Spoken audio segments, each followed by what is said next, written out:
Clapperboard, why did America buy Alaska from Russia? Just imagine. One day Russia sends America a message.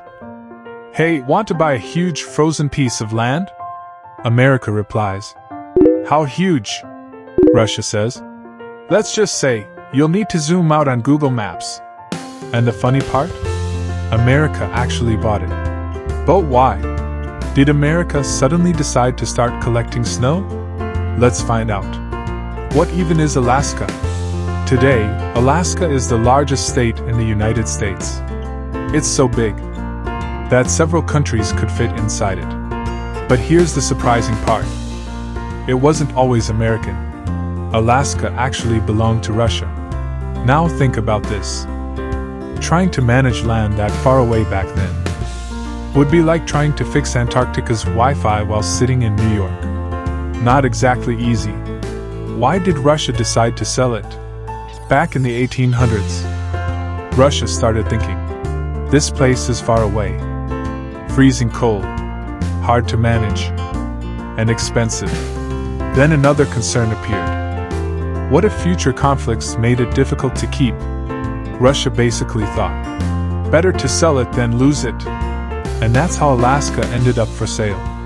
Imagine this happening today. History's biggest online listing. Used condition, mostly ice, still available. Why did America buy it? Now it was America's turn. Some people said, what are we supposed to do with all this snow? Others joked, people paid money for cold weather? A lot of people made fun of the deal. But some leaders thought differently. They believed Alaska could become important in the future. Sometimes that happens. You buy something, people laugh, and years later everyone says, okay, that was actually a smart move. Kind of like finding your old phone years later and realizing it still works. So what did America gain from Alaska over time? At first, people laughed at the purchase.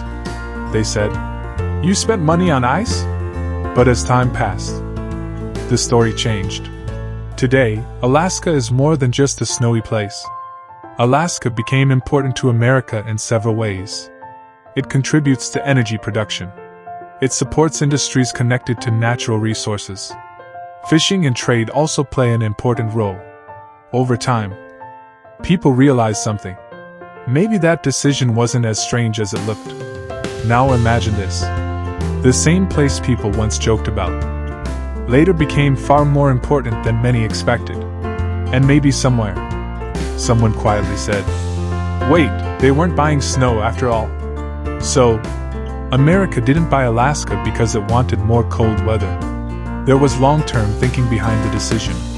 And that's what makes history interesting. Sometimes, the decisions people laugh at in the beginning turn into decisions people talk about for generations. Now here's the question. If you had the chance, would you buy a place this huge? Comment below. Subscribe to the channel and watch the next video.